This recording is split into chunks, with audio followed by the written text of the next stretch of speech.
పామే తలదిండు వేపాకే పూల పక్క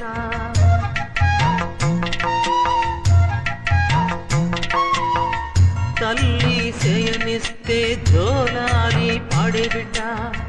ఎన్ని నాళ్ళ పుణ్యమో ఈ వరం దొరికెనే